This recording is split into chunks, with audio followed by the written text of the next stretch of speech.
skrip tu, saya imagine beliau memang tahulah depan mata saya ni orang Melayu Islam suka macam mana, dia nak shot macam mana, mood macam mana dia nak.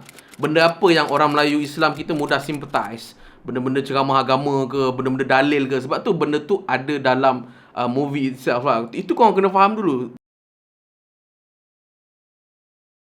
Hello, selamat datang ke Cikgu Uluan Siapa Degil. Saya Rotan. Hari ini saya nak bersembang berkenaan dengan director Malaysia iaitu Syamsul Yusof, dan berkenaan dengan movie latest beliau lah, Mat Kilau. Dan bukan sekadar itu saja, tetapi keseluruhan movie beliau lah. Sebab saya ni dikira peminat baru beliau lah. Zaman moden ni saya seawal KL Gangster 1, KL Gangster 2 saya tengok lah movie-movie itu. Tetapi movie-movie sebelum itu saya tak tengok lah.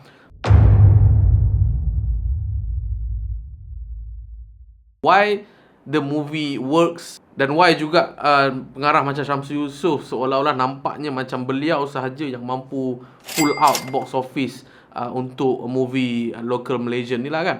So first things first, berkenaan dengan Mat Kilau, saya boleh bagi tahu siap-siap ianya adalah the best Syamsul Yusof punya movie ever. Dia kira number one lah. Ini bukan daripada sudut box office saja, tetapi pada saya secara keseluruhan lah. Bukanlah pada saya elemen sejarah itulah, pada saya lah. Ni pendapat daripada saya.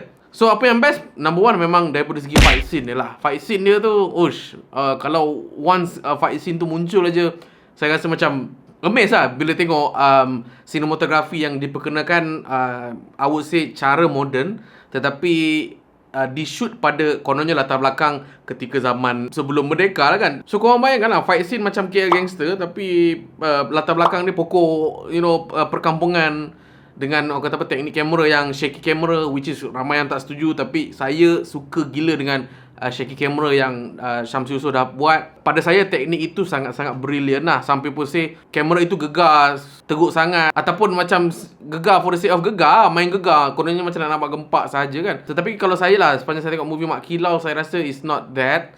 Saya rasa it's a brilliant zoom in, zoom out, shaky camera, dia gunakan shutter speed yang sangat tinggi, super slow motion. Dan saya memang excited gila bila tengok fight scene dia. Walaupun jujur cakap, saya bukanlah orang kata apa, peminat tegak action movie. Saya tak minat pun action movie ni. Saya memang minat movie-movie drama, movie-movie yang ada plot twist, yang ada penceritaan yang sangat-sangat mendalam, deep, yang memang kena fikir dalam. Now, which comes to the question, adakah movie Mat Kilau ni memang sangat deep kan? Boleh jadi ke movie ni is the best storyline ever? Jawab sekali memang jauh lah. Saya cakap memang jauh gila. Ini, kalau korang nak tengok movie Mat Kilau dan aspek storyline is the best ever, memang tak. Tapi pada saya, nilai sebuah movie, dan kalau korang cari elemen fun dalam movie ni, memang korang akan jumpa punya lah anyway. Dan second thing yang saya suka berkenaan dengan, yang ini pun negatif jugalah, ini positif dan negatif lah, berkenaan dengan penceritaan side character yang pada saya convincing, dan saya rasa lah the pain yang mereka hadapi. Contohnya macam karakter Betul Kushairi, dan juga seorang lagi tu iaitu Fatah Amin lah. So yelah, dah lah digembar-gembungkan Fatah Amin ni macam pelakon kayu lah, what not.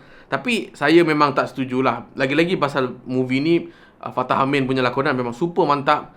Dan saya pun sebenarnya sejak daripada KL Special Force saya tengok beliau berlakon pun saya dah minat lah. Saya boleh kata zaman tu pun beliau sudah tidak kayu lah, senang cakap. Dan saya minat lah lakonan Fatah Amin. Betul Kushairi tak payah cakap, saya pun pernah bekerjasama dengan beliau sebelum ni, walaupun on a short period of time. Korang bayangkan lah, waktu saya shoot short film Betul Kushairi tu, dia buat shot tangan tu je, dia nak getar tangan je. Tapi kita orang memang rasa lah getaran tangan dia tu macam lain macam lah. Lagilah pula dia buat action macam movie Mat Kilau kan.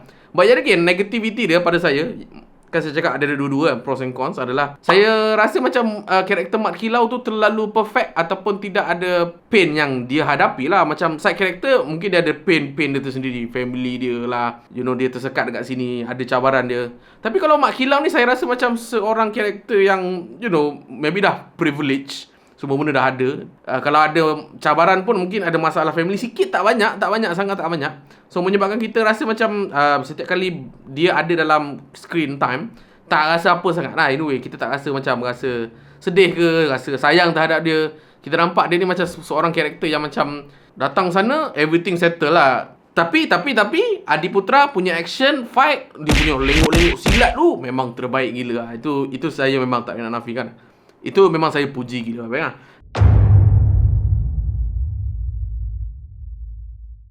Mari kita berbincang sedikit berkenaan dengan kenapa Syamsul Yusof seolah-olah director yang the only director local Malaysian yang mampu pull box office tu kan. Saya nak bincang sikit sebab kalau korang tengok track record beliau daripada segi KL Gangster-nya, KL Gangster 2, Munafik 1, Munafik 2, walaupun it's not the best storytelling pun, storyline dia tak bukan terbaik pun, boleh jadi storytelling agak klise, agak I would say macam tak ada nothing untuk kita banggakan about the story. Tapi pada saya Syamsul Yusof ni dia memang pandai in terms of entertain target audience yang beliau nak entertain lah kan.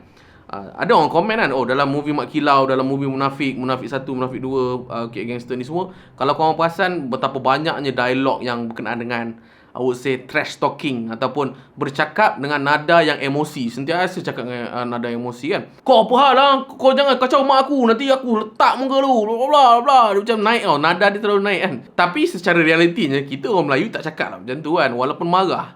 Orang Melayu marah macam mana? Orang Melayu marah memang simpan dalam lah. Tapi dalam movie-movie beliau, apa yang saya perasan, beliau portraykan dialog macam itu sebab ianya seolah-olah macam kita lah. Macam kita bila kita nak bergaduh kan, kita memang takkan bertumbuk-tumbuk ke apa. Tak ada pun. Kita akan cakap belakang, betul tak? Ini reality. Tapi dalam orang kata apa, kepala otak kita kan, bila kita nampak orang yang kita tak puas hati kan, dalam hati kita akan cakap, oh sial lah kau, apa kau ni lah, nanti aku tetak muka lu kan. Tapi padahal bila jumpa depan-depan, bang, abang okey ya bang? Oh tak apa bang, saya maafkan abang. Dia macam tu lah. Sebab itulah pada saya movie Syamsul Yusof, saya memang minat gila lah. Sebab dia tap into benda-benda macam tu, in which memang saya suka lah berdialog dengan diri. So bila beliau dah jelas dengan target audience beliau, mostly memang Melayu Islam lah, lagi-lagi untuk movie Mak Kilau kan. So selepas beliau dah identify siapa target audience, which is Melayu Islam lah untuk kes Mak Kilau, beliau memang tulis skrip berdasarkan target audience itu. Faham ke? Maksudnya memang dia dah tahu dah, oh taste Melayu Islam macam ni. Walaupun orang kata movie Mak Kilau banyak ceramah kan, aku ceramah kau ceramah aku, lepas tu aku ceramah kau balik tu semua. Tapi benda tu Syamsul Yusof dapati benda tu orang Melayu Islam memang suka lah benda-benda macam tu. Saya suka ke tak? Saya tak suka. Tapi again, saya ni berada dalam side minority lah. Sebab apa saya cakap macam tu? Sebab box office mengatakan yang orang Melayu Islam memang tengok lah movie tu kan. Sampai 11 hari 47 juta tau. So korang just imagine lah, ketika mana Syamsul Yusof buat skrip tu, saya imagine beliau memang tahu lah depan mata saya ni orang Melayu Islam suka macam mana, dia nak shot macam mana, mood macam mana dia nak. Benda apa yang orang Melayu Islam kita mudah sympathize, benda-benda ceramah agama ke, benda-benda dalil ke. Sebab tu benda tu ada dalam movie itself lah. Itu korang kena faham dulu. That's what makes Syamsul Yusof so special, lagi-lagi when it comes to pulling money lah kan. Dan dalam beberapa interview YouTube beliau dekat mana, korang boleh tengok lah dekat interview dekat Pure Pixel.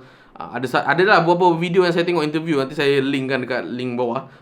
Interview memang panjang gila, 30-40 minit. Beliau memang daripada kecil lagi bercita-cita nak jadi seorang director yang memang box office lah kan. Dan disebabkan fokus beliau sangat jelas, dan ditambah pula dengan execution beliau yang sangat jelas, dan pada saya memang layak lah Syamsul Yusof dapat kutipan box office, sebab itu memang target dia.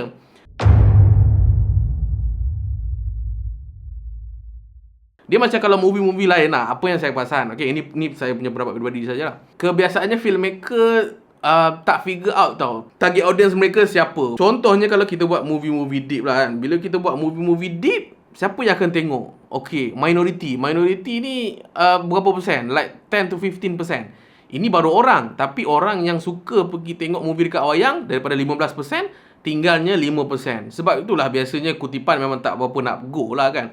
But yet again, movie-movie macam ini, dia punya orang kata apa, tempat penjualan lain tau. Maksudnya, contohlah movie-movie deep, Saya tak ingat movie deep apa, tapi let's assume movie tu memang kalau tengok sekali memang confirm tak faham.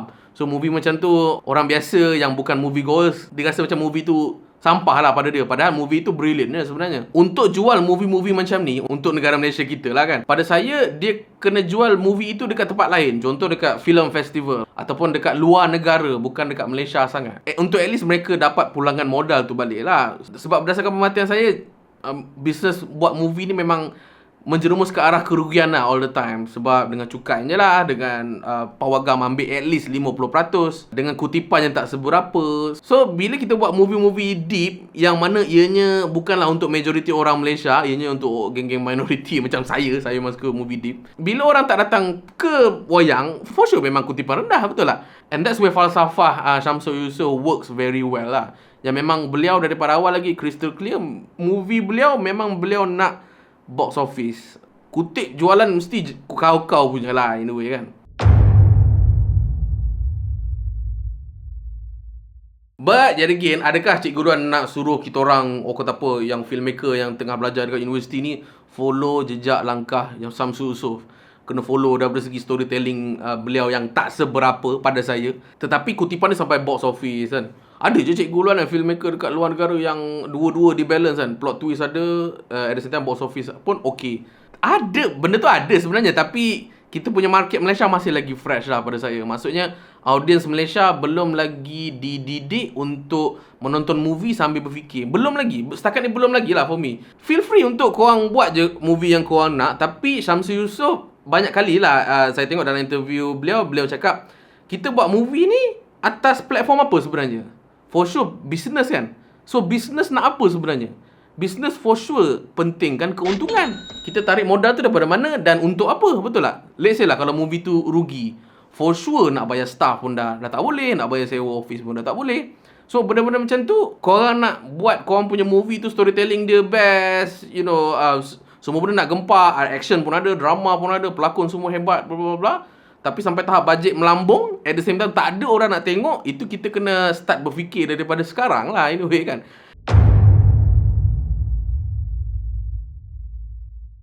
Saya nak rate lah kategori terbaik untuk movie Syamsul Yusof apa? Contoh best narrative. Best narrative secara keseluruhannya saya memang meminati movie Munafik yang pertama. Itu antara storytelling yang best gila lah pada saya. In terms of character building, you know, the build up, lighting tu memang pada saya sangat-sangat brilliant dan very well paced dah. Dan juga kategori best all round movie goes to Mat Kilau, macam saya mentionkan sebelum ni. Action dia punya simple plot dia adalah kelopangan sana sini, but dia punya fight scene dia paling, I would say, paling best lah untuk setakat ini. Lagi best daripada KL Gangster lah, sebab semalam saya sempat jugalah tengok KL 1 dan juga KL Gangster 2. Dan kategori yang seterusnya, most memorable movie beliau, pada saya KL Gangster yang pertama. Bila saya tengok balik KL Gangster first malam tu, saya dapati momen dia punya plot memang sangat-sangat simple. Dan sebenarnya movie tu banyak gila lah flaws. Antaranya ending dia mungkin dia matikan macam tu saja. Dan mungkin dari segi konflik antara mereka ni, saya rasa macam agak berterabur dan agak mengelirukan sedikit nak dibandingkan dengan KL Gangster 2. Banyak sikit antara banyak-banyak movie, saya paling banyak ulang KL Gangster 1. Dan momen-momen yang ada pada KL Gangster 1 tu, walaupun dia simple, tapi tak lah, dia memang memorable lah pada saya. Memang orang kata apa, dia punya trash talking antara gang A to gang B ni semua nampak macam simple dan nampak macam budak-budak juga, nampak macam a bit cringy in a way. But yeah, again, saya suka. Memang tak tahu lah, dia itulah kot yang orang kata apa, Syamsul cakap, ianya adalah salah satu movie magic lah yang beliau buat secara tak sengaja. Walaupun orang kata apa, KL Gangster 2 ni lagi padu lah. Memang betul, saya rasa konflik antara Malik, Jai, Syak ni memang finally jelas dan saya rasa lagi proper. Villain dia pun antara yang terbaik dalam sejarah filem Syamsul Yusof. But yet again, momen yang saya ingat, yang saya nak ulang banyak kali still KL Gangster 1. Saya pun tak tahu kenapa. Dan pada saya worst movie of all lah. Kalau ni ini saya minta maaf Syamsul Yusof, Munafik 2. Saya pun tak tahu kenapa Munafik 2 ni muncul, tapi dengan cerita ianya adalah sebuah movie Syamsul Yusof yang beliau memang puas hati lah bila buat. So good for you Syamsul Yusof. But ya, saya rasa tak kena dengan jiwa saya lah.